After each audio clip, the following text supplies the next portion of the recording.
and it's just going to do it with no problem because that's the kind of day we're having, hopefully. All right. Right on time. And it should pop me up a little notification over here. Looking for it. Let's see. Now streaming live. Great. So I just want to find it. No district. And there we are. Perfect. So I'm going to bring this up right here so that I can see who's watching, who's asking questions. Awesome. And we're going to get started.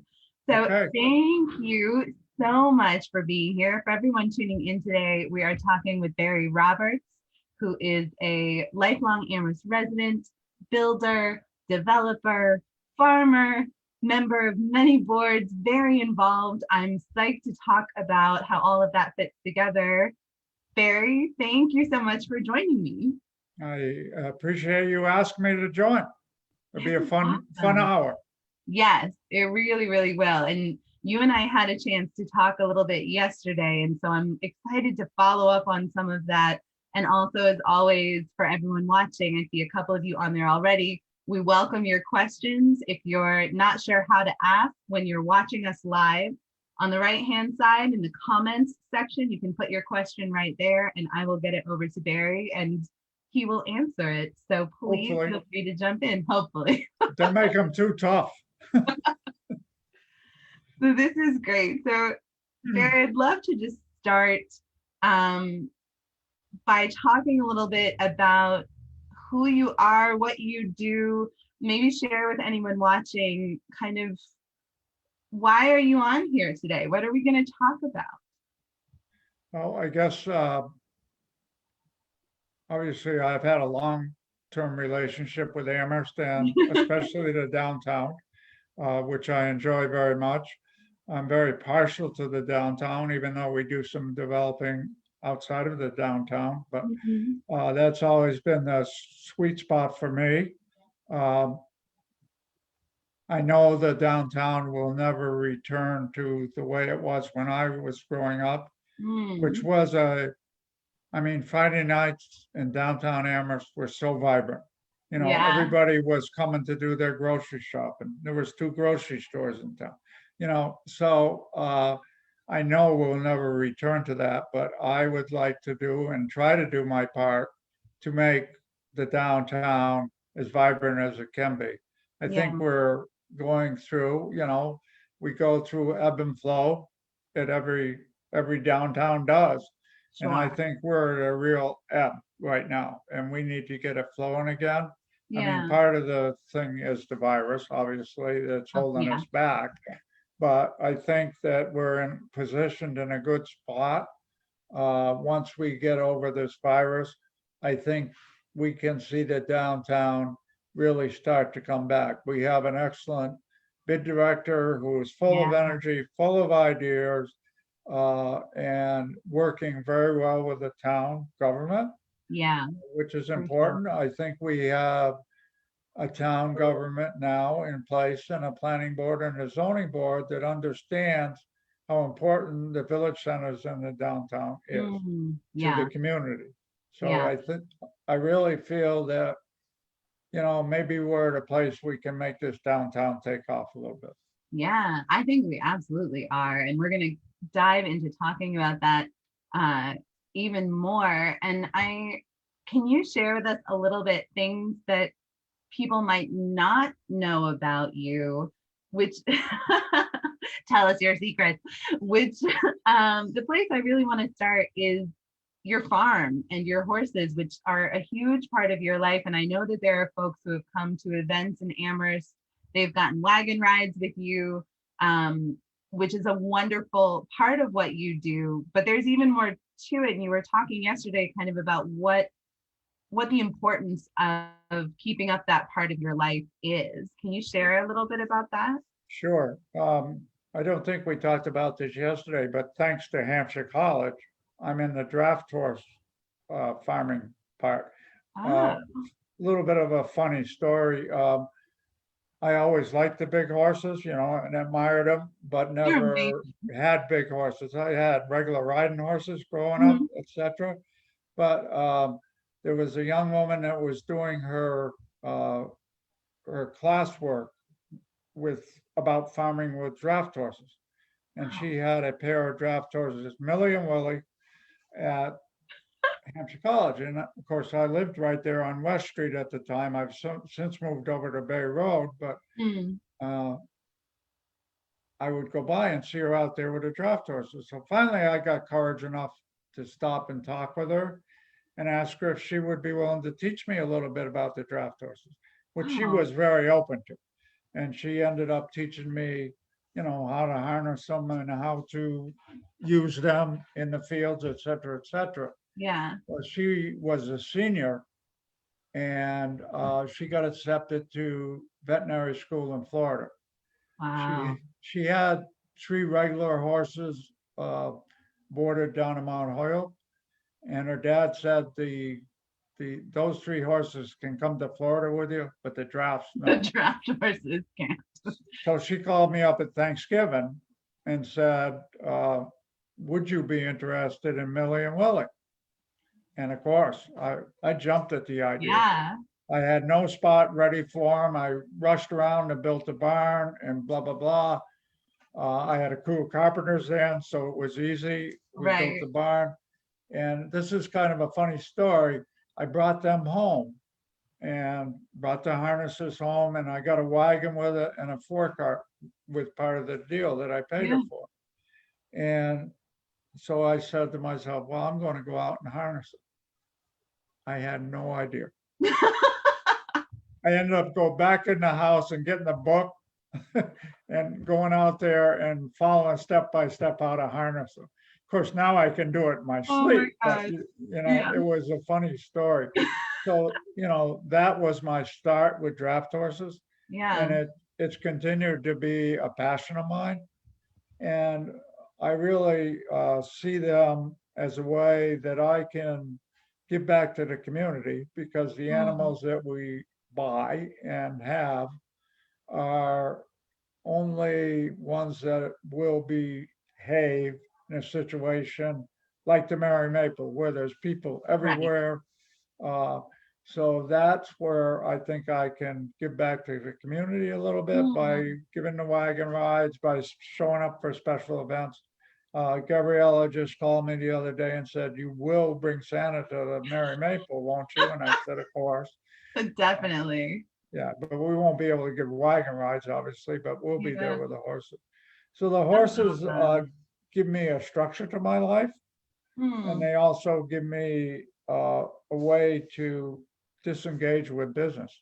Because Yeah. when you're handling animals and animals that large, you got to pay attention to what you're doing. So your mind is on the animals and not thinking about the next building project or whatever. So it gives Yeah. me that little bit of time in my life to just disengage from the busy business part of it, which I enjoy immensely.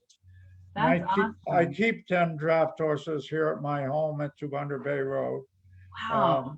And yeah, so, I didn't realize you have so many. well, I have 14. Two of them are over at my daughter's house at West Street, and two of them are bordered at Jason Edwards Farm on Southeast Street.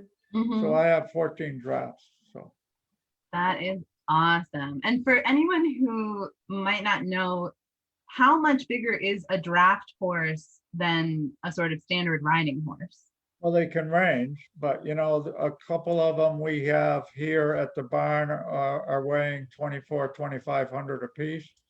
A normal normal riding horse, is lucky if it goes 1,000 pounds, so.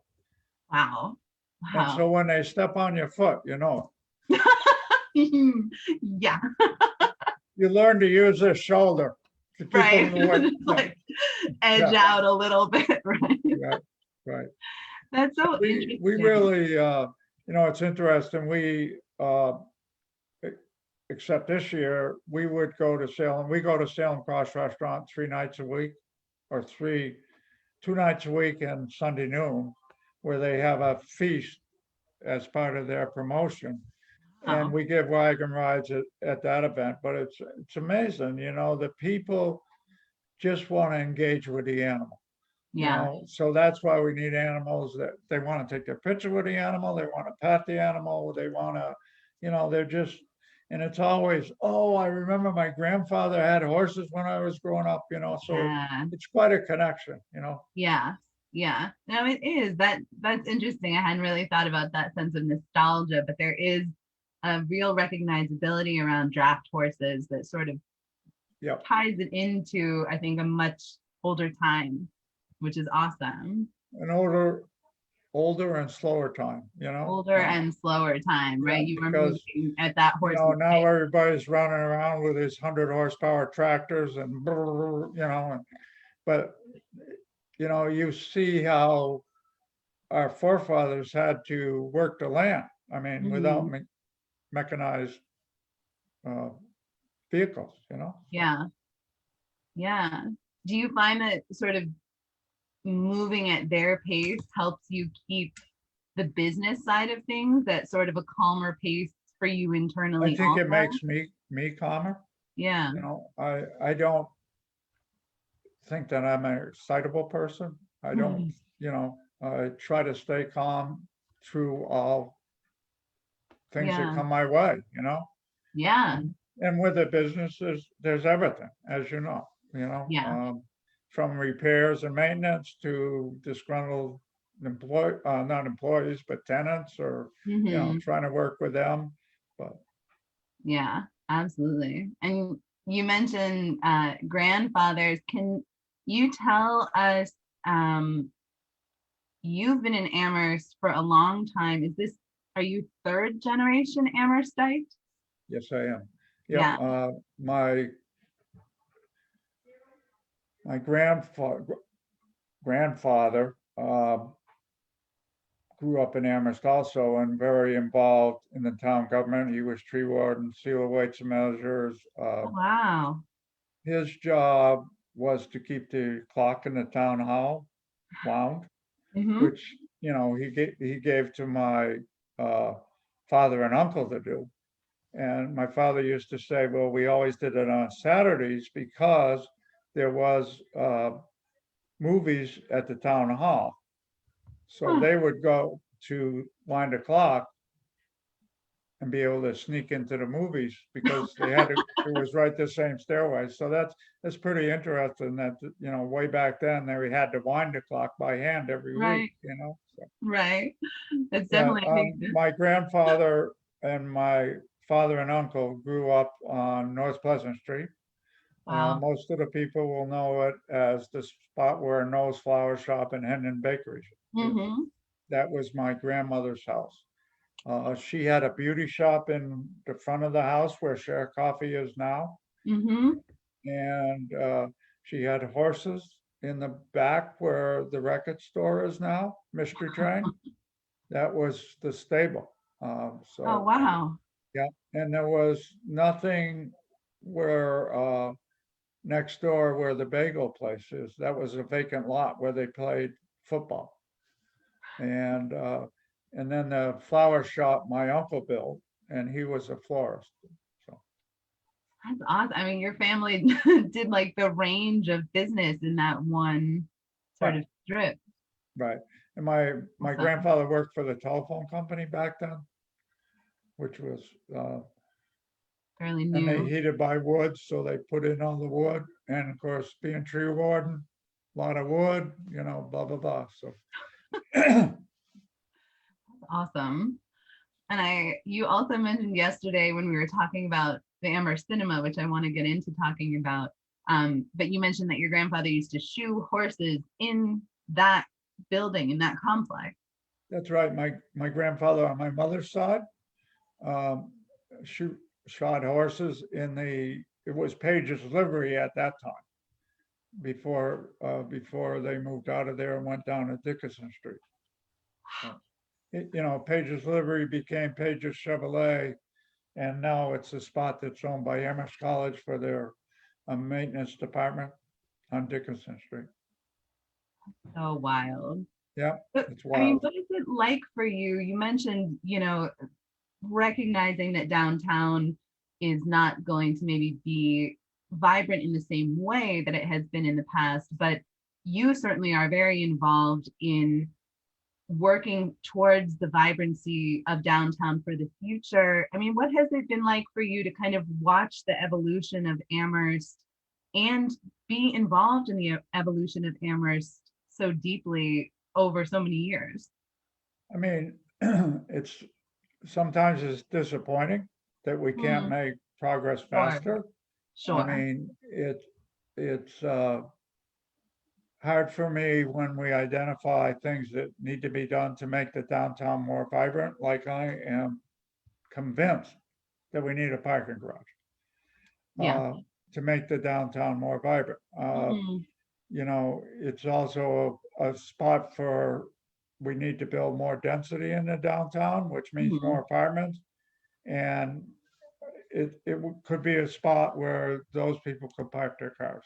yeah, And that's a way to afford to build a garage by having would-be developers pay into a fund for the garage right. by buying parking spaces, almost like the town does with a existing garage, if you want to call it a garage. I don't call it a garage, but they lease out the downstairs to Hmm. people for parking their cars. So the same concept could work on a parking garage. As it's been disappointing that we haven't been able to move to that because Mm, I think we have a perception problem in Amherst. People think it's hard to park. yeah, And with Northampton, everybody just heads for the garage. right. Number one, the first hour is free. Number two, they know they can just go there and get a parking space and not Right. have to worry. They can be as long as they want to be. Yeah. So Yeah. if I'm in Northampton and all of a sudden I see you and you say, come on, let's go have lunch, we're in Amherst. Oh no, I gotta go put money in my meter. I'll see you later, you know? Right. Right. So I think it's that whole thing that a lot of people don't understand. It's important for the business community to have something like that. You know? Yeah, definitely. Definitely. And I think, and I happen to agree with your view that, the more density we can find room for in a downtown area, it keeps the outlying area open and more available. I know, in the Mill District, obviously, we prize the outdoors on our edges very highly. I mean, that is a part of what makes the core of North Amherst so lovely, is that we're on the edge of the outdoors and there's that availability for people to, just get out on a trail very quickly. Um, I why think do it's you, a real core value of a lot yeah, of people that live in Amherst. I think yeah, they value, I mean, I think a lot of people move to Amherst because of the availability of all the mm, places to spend time outside. yeah, All our conservation area are trails. I mean, you ride down Southeast Street and you see the beauty. yeah, You can just look towards the Pelham Hills and over the open fields, which have been preserved. And I right, think that's great. But in order to afford to do that, I mean, we yeah, have taken a tremendous, tremendous amount of land off the tax rolls yeah, by doing this. And so it's expensive to live in Amherst because taxes are high. right, Uh, I mean, we've got the colleges that don't pay a lot of taxes. mm, hmm, So how do we support more of what we want to do? I think it's by developing the village centers and the downtown center, which, yeah, put it there where it doesn't affect the outside. yeah, yeah, definitely. I absolutely agree. And I think one of the things, and obviously I'm a little partial since my work is around, that sort of core placemaking in North Amherst, which is one of the village centers. Um, it seems to me like there are a lot of people in Amherst who bring a lot of mindfulness to the way that things are developing, whether it's downtown, South Amherst, North Amherst. My position as director of placemaking, having a really active bid and chamber, as you mentioned, planning and zoning boards that are really paying attention to how things develop, not just sort of throwing things everywhere. Do you feel like Amherst has always had that level of mindfulness? Are we at a sort of next phase of people really doing this in a way that feels more aware? Or do you think we have a history of developing mindfully here? I think we're at a point where people do understand how development should be done, Yeah. and not just willy-nilly all over the place. Um, I think that's true. I don't think everybody holds that thought. I think there's Hmm. a Sure. contingency in Amherst that says nothing, do nothing. Right. Well, Sure. if you do nothing, you turn to rust and then you turn to dust and you're Hmm. nothing. So we can't just stay static. We Right. have to keep moving the building blocks around, so to speak, and Yeah. make change happen. And I think that obviously with the town council, there's a change of government, there's a change of way of thinking. Yeah. Uh, I was pleased to see they embraced the existing uh, master plan. I, Hmm. I was on a committee that worked on the master plan, Right. and we worked hard at that. That wasn't just oh boy, let's put this in. There was a Right. lot of time and effort put into that, and saying that development should happen in these areas was being mindful of how important our beauty and our conservation Yeah. is to the people that think Amherst is special, you know? So, Yes. Absolutely. Absolutely.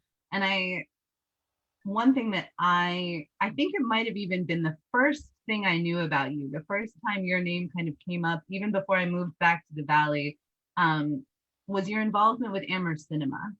And as a placemaker, that kind of project, making sure that a nonprofit can have a home in a downtown area, which at times, to be very candid, cuts into the profit that a developer or a builder or a town is making, to make room for nonprofits like that and to have the foresight to know that the presence of a cinema, reviving the presence of that and carrying it forward, is going to lead to a kind of development that feels arts-based, that feels fun, that harkens back to an older time, while at the same time being very forward thinking. I mean, when you got involved in that project, do you think about placemaking and all of that, or was it tied more to sort of a personal desire of yours to see the arts well, stay? placemaking is a new word for me since I met you.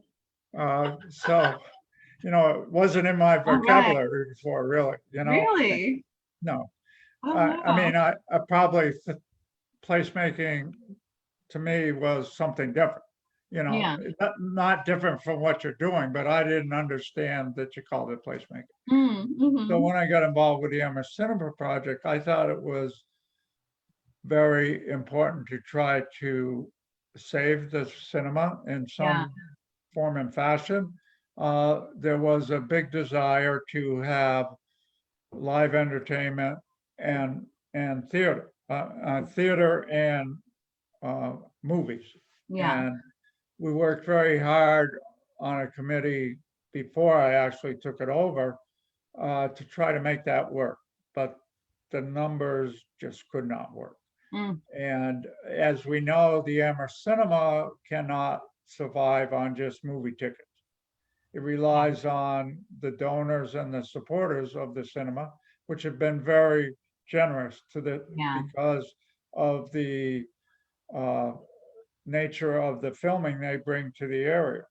Uh, I think it's very interesting when I would talk to Carol Johnson, who was the former executive director of the cinema, Right. and I worked with from day one to build the cinema. She would show me a map of how far away people come Mm. to partake of the movies they put on at the cinema. So Wow. that tells me that the place the Amherst Cinema attracts people, and hopefully when they come to see the movie, they stay for dinner. They might drop into Clay's or another clothing store or another Yeah. shop and do something else, not just target the cinema. It's Yeah. another reason we have to be cognizant of parking. I mean, that's been a big, big Definitely. problem all along with the cinema. If a movie is 2 hours and we don't have any spot where they can park for 2 hours, Right. it just doesn't work. So Right. that got a little bit straightened out with the lot that was redone right next to the cinema. But I saw being able to save the cinema as part of the revitalization of downtown. I think the Yeah. library is another huge drawing, and I fully support the renovation of the library Yeah. because to me, it's a huge drawing card to the downtown. Yeah. Not that they're spending money, but maybe they'll drop in and have a cup of coffee at Amherst Coffee Right. or Go Berries for a yogurt or something like that. So Yeah. I Yeah. think it's important to keep all these institutions in the downtown. Yeah.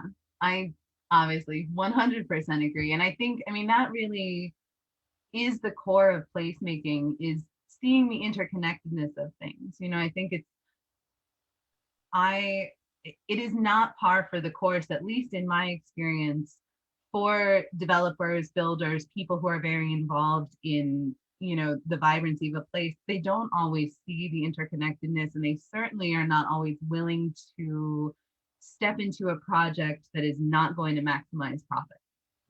It's hard sometimes, and coming from an arts background, the arts have a tendency to kind of be like, we're important. Like, you have to see the big picture. And I feel like that's something that you do well. Right. And it sounds like that you do very naturally, which is, I don't know, maybe it comes from I mean, I've being had Gallery A3 as a tenant right. since we did the cinema project, Yeah, and are they paying market rent? No. But do they bring a certain something to the downtown? I hope so. The absolutely. arts nights and stuff like that, I think are important. And Yeah, that's how we can keep engaging people with the downtown or a village center or whatever is what we put there so they can yeah, have a good experiences. yeah, definitely. Do you feel like that's something that knowledge and awareness that kind of came through generations that came before you? I mean, was it something that your father felt as well about kind of real estate and development? Was that big picture, what does it take to be a thriving town?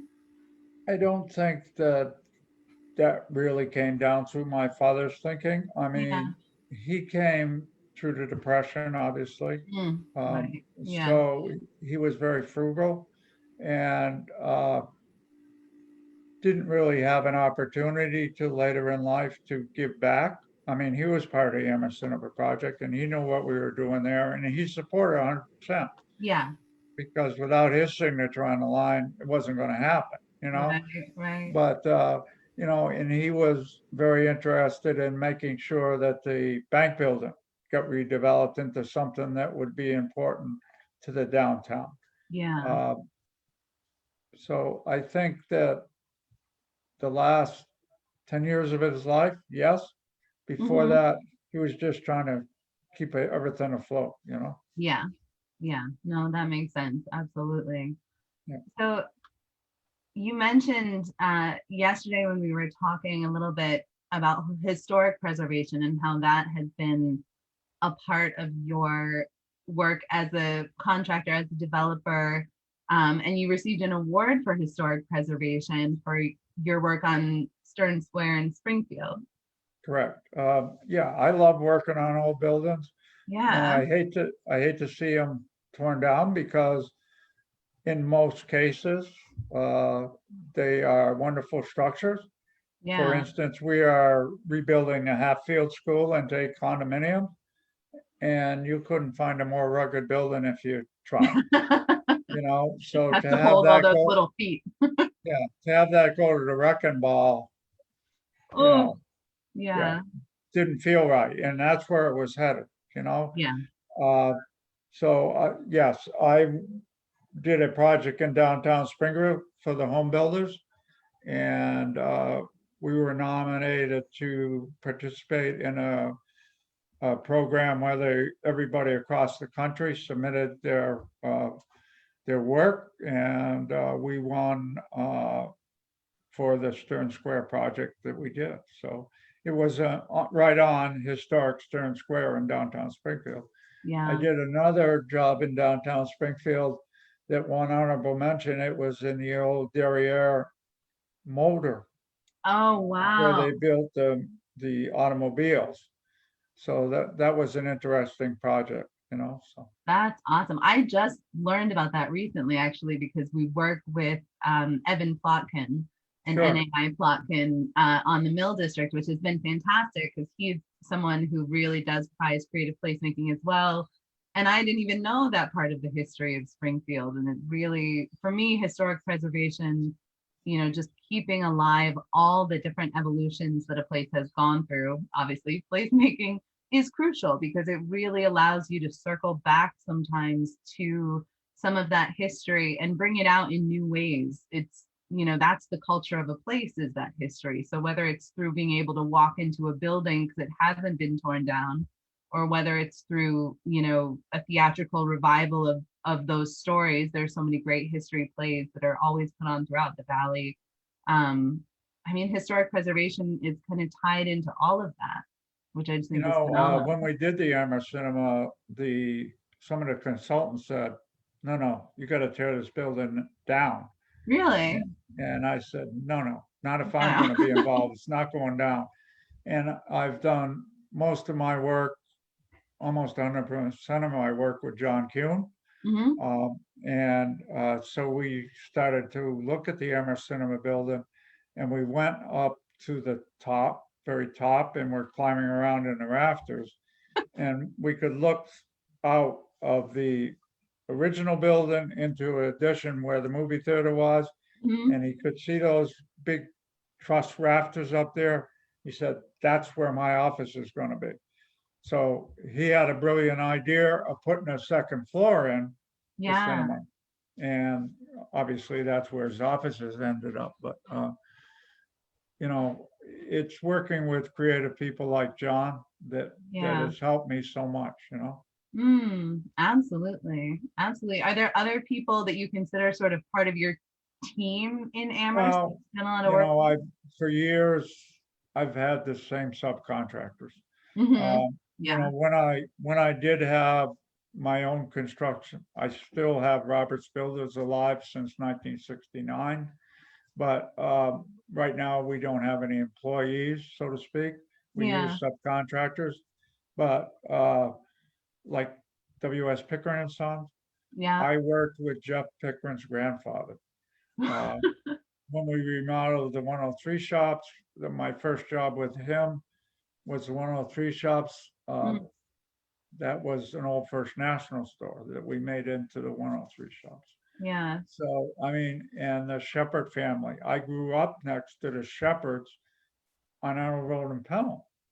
I mean, his father was my neighbor and his Yeah. grandfather, so I like the stability of that. It's Yeah. always John Kuhn, it's always Pickering, it's always Shepherd, Right. and there's a certain amount of loyalty to goes with it. We might not Mm. be quite as competitive as somebody else, but we know we're getting quality work and we know we can Yeah. rely on these people.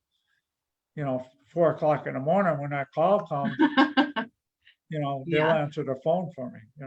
Right. Absolutely. So I Absolutely. try to be loyal to them. Yeah. Yeah, I think that's so wonderful. And it's interesting now.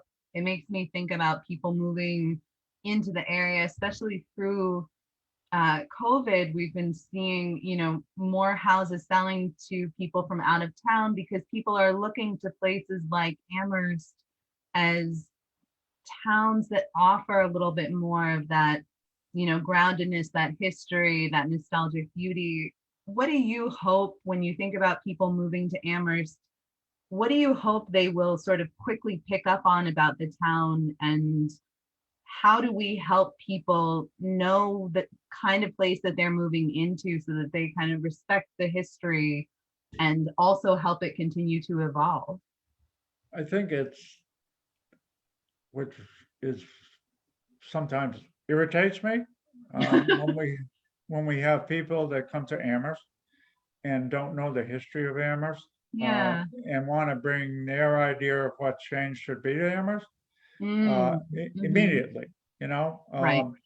There's a certain number of families that have been here for years that are, I would say, the major landholders, the Jones family, the Shumway family, the Roberts family, and Yeah. others that are part of the fabric of the town. Yeah. That So it's nice to have new and fresh ideas, but it Hmm. needs to be in context with what has been done, what we're trying to do, and not just somebody's idea of what they think, you know? So I Yeah. think it needs to be in context of everything that it has evolved and why Yeah. we are where we are. You know, I have people say to me, why can't we have a hardware store downstairs? Store. Well, there was 3 hardware stores when I was growing up. Right. If if it was viable, they'd be here. But Hmm. Right. you people like to go to the mall or Home Depot or whatever to shop. So everything's changed. So you can't support things that won't survive, I guess. Right. Sure. Absolutely. And I You think, and know, that's such I a good know that you point. guys are, as part of your placemaking, are building a general store up there at Yes. the Mill District. And Yes. I admire that. I just hope it gets the use that it should, because Yeah. that's what is so needed, a general store. So, I mean, if you need Yeah. something downtown Amherst, I mean, you can walk down to Leader Lumber, but other than that, you're getting in your car and Hmm. you're going to Hadley to Right. get what you need. But in Right. the Mill District, hopefully that Evan and Cinda will have everything in that general store, so you don't have to get in your car to go to Hadley or wherever. Yeah. I think Yeah. that's a great idea. I do too. And I think, I mean, there's a real element of it.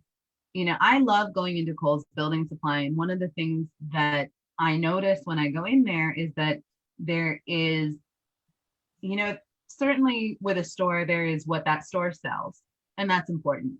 But the environment, the experience of walking into that store, at the risk of being totally cliche, people knowing your name, Right. people knowing your history, people knowing your project and caring about your project, people willing to take time to really, that it was one thing that we talked about when I had the owner and assistant manager of provisions on recently, is that feeling when you go in a place and someone is really excited that you're there and they're That's willing to right. spend some time with you. So one of the things that excites me about the general store is that it's exactly what you and I are talking about. It harkens back to a nostalgic time. There's going to be elements of that general store that bring up that sort of sense memory for people of what a general store is about, while at the same time being very rooted in the now. Who needs things from this store? If we can't have everything that you can get over on Route 9, what would bring someone in and what is that experience about? And we get to really dig into it and have this concept of, responsive inventory where people are coming in asking for something. And if we don't have it already, we will make sure to get it because we're listening to the community, and it becomes this very, you know, plugged in sort of hub of activity, and it's exciting, and I think that it'll be successful because it will be responsive in that way, and people like to feel heard and they like to feel known. Right. I So think that's an important part that you don't get at a big box store. I right. mean, help changes constantly. Nobody knows who the heck you are, Yeah. and you're absolutely right. People like to be recognized and Yeah. know that you, as a proprietor, think they're important as a customer. Yeah. And, you know, I think that's so important. It is. It really is. So we have a question coming through. I'm pretty sure it's from Cinda, Oh which is boy. exciting. I love when she's watching, but she's asking what else you want to achieve that you've yet to accomplish. When you look forward, what are some things that are kind of in your mind going ahead? I think the biggest thing that I want to try to accomplish before I'm not here anymore is see the downtown really become a vibrant place. And I Hmm. think it's possible Oh yeah. with building more density, with working. You and I talked a little bit about this yesterday. With working with UMass to Yeah. not have silos. Yeah. In other words, UMass in their silo, Amherst downtown in their silo, Amherst College in their silo. If we can all work together, Hmm. and UMass has to do what they have to do, but I think there can be a better interconnection with the downtown. I Yeah. mean, when Larry Schaefer was the town manager for a short time here, he had talked about a lot of building that connection between UMass and Amherst uh, up the North Pleasant Street corridor. Yeah. And, there was a lot of resistance to it, but, you Hmm. know, to me, it's a natural. If we Yeah. can make a nice connection for visitors and students to transverse back and forth, it makes so much sense. Yeah. It makes so much Absolutely. sense. So that's something that's really on your mind It in is. the It current is. moment. Yep. Yeah. Of course, we're And all in silos now because of the well, yeah. virus, but Right. But I think too, it's this moment of COVID has certainly, I think, brought about a time for a lot of reflection and a lot of looking at how things could be different and maybe how they were different from what we thought was happening. I feel like I've talked to so many people who've had time to reflect and kind of come out of this period with a new approach to something. Do you feel like approach to how there, they're going to carry on their daily lives. yes, right? I mean, it's so different now. Right. It's there has been a major shift. I mean, are there things around that town and gown relationship that you feel like you think about differently than you did before? I think it can be. Yeah, Um, I think that there's some people in place at UMass that can help make a difference. I yeah. think the chancellor is always supportive of the downtown. Hmm. Uh, they have their mission to try to be the best university they can to attract the brightest and the best from across the country. So they have to do some things to compete with other universities, Yeah. which maybe has hurt some of the businesses in the area. I Mm-hmm. know it has, Yeah. but so I understand that part of it. But there's other ways to make connections instead of button heads and competing head to head. There's a way to, I think there's certainly a way to make connections to, Yeah, to benefit definitely. both, to benefit both.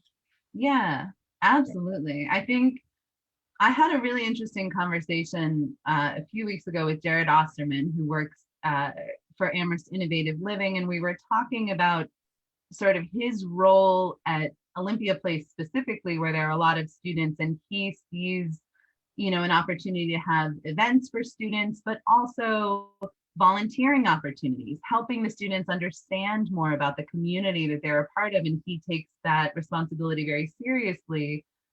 And he talked about property management in a way that was totally different and much more akin to placemaking and closer to what I'm doing.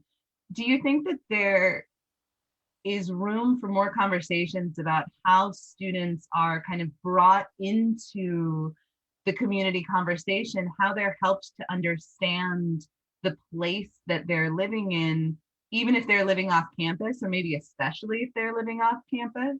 I think especially if they're living off campus is important. Um, Yeah. and I think there's always been um this part of Amherst that says, keep the students Mm, away. separate. Yeah. Don't let them into the neighborhood. And I think there's a certain amount of problems, obviously, that go along with Sure. it, but I think it's important. And I think with the town working with UMass, I know that uh, Bill Laramie is the police officer that has the new dog Winston. Yes. And, I know that they go around and talk to the students, Tony Morolis and him, Yeah. and they talk to the students. And Tony was telling me how refreshing it was to talk to some of these students and how they understand that Mm, they are part of a community, yes, UMass, but also Amherst. So yeah. they need to respect their neighbors. And, I think it's possible to make those connections. Yeah.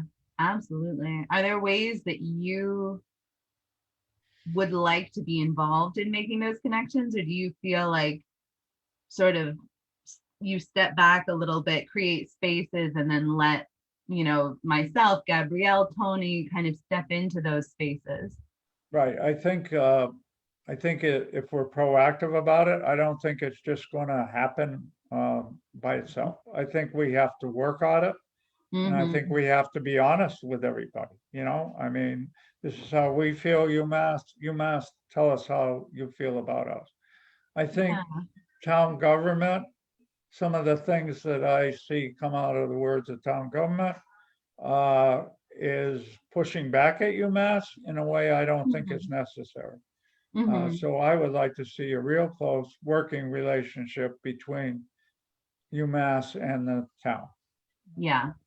Yeah. Absolutely. Well, hopefully we can form something, because I'm definitely on board with that. Yeah, because you have to stop and think what an economic driver UMass is. Without the colleges here in the Amherst area, we're just at crossroads. Yeah. Uh, we're our town is built around the institutions. So, Yeah. Oh, definitely. Definitely. and I think Um, people have to remember that. yeah. Yeah. I have a question coming through, and I hope I'm going to interpret this right. Virginia, if I ask this wrong, please feel free to repost. Um, but she's asking, what kind of support do you have for your hopes for the downtown? Um, and I'm going to add to that a little bit, because, my experience with uh, sort of quote unquote developers in town, um, from working for WD Coles, which is a ninth generation family, knowing you're a third generation developer. Um, do you feel that the way you approach development, the way Coles approaches development, is common in Amherst, that a lot of people that you're working with and coming in contact with share in that sort of, hands-on, really involved, focused on placemaking kind of approach to it? Or do you feel sometimes a little unsupported in some of the views you take of how we move forward? Um, but that's quite a complicated question. I Sorry. No, that's all right. I'll try my best to, and you tell me if I'm headed off in the wrong direction. Okay. Um, I think all developers have a little different style Yeah. of how they approach development. I like to approach development in a friendly way. I don't Yeah. want to be an adversary. I mean, but then again, uh, we're mostly dealing with the zoning laws, which affect development. Mm-hmm. And if the zoning laws are put there and the developer abides by them, Yeah. and I don't think there should be, and there seems to be a lot of times people are upset because the developer did what the zoning bylaw said. Mm-hmm. If you Mm-hmm. don't like that, you got to change the zoning bylaw. Right. So, I mean, I think we approach projects within the confines of the zoning bylaw. Mm-hmm. And I don't know if that's what the question is really asking, but Yeah. I'm not sure either. Virginia, feel free to post another way if you'd like to. And I want to encourage everyone watching. It looks like we have quite a few people watching today, which is awesome. But we are going to wrap it up here in a minute. So please feel free to put questions up there if you have questions. If you're watching this once we are no longer live, still feel free to post questions. I will definitely keep watching this post and I will get any questions answered that I can after the fact. So if you're watching and you want to be involved, don't feel like you missed the boat. And oh man, I don't even know what question to finish on. I feel like I could just keep talking to you about this. So maybe I'll just kind of turn it over to you and see what kind of note you'd like to end on. Is there anything we haven't talked about that you would like to kind of put out there, either about your vision, your ethos? I think we covered a lot of what I'm about and what I do. Yeah, I guess my biggest passion, as we've said, is let's get the downtown vibrant. yeah, And it's going to take everybody working together. It's going yeah, to take the town council. It's going to take the paid staff in the town hall. yeah, And it's going to take the chamber and the townspeople. If this is what they keep saying they want, we got to right. do it. We got to do it, you know? Absolutely. Absolutely. I think that's such a good point. And your point, I think about, people standing behind what they say. I would certainly encourage, and you and I talked a little bit yesterday about people choosing to support local. I mean, there's a real element right now, not just in COVID, though COVID, I think, has magnified it, where, if we want our downtown, if we want the Mill District, if we want South Amherst to feel the support, we have to choose to do it and shop at the stores and stay in touch and share things on social media so that, as many businesses as possible make it through the winter and well beyond it. Yeah, I'm encouraged to see even on national TV that there a lot of ads are saying support small business, so they'll be here when this is over, you know? Yeah, yeah, definitely. Well, Barry Roberts, thank you so much for joining me today and for being willing to talk so candidly and openly. It's really been a pleasure. I've enjoyed it very much, Hannah, and we look forward to talking to you again. Awesome. You're going to Thank hear you. hearing from me a lot. Thank Thank you. you. Have a great day. Okay, bye-bye. Bye.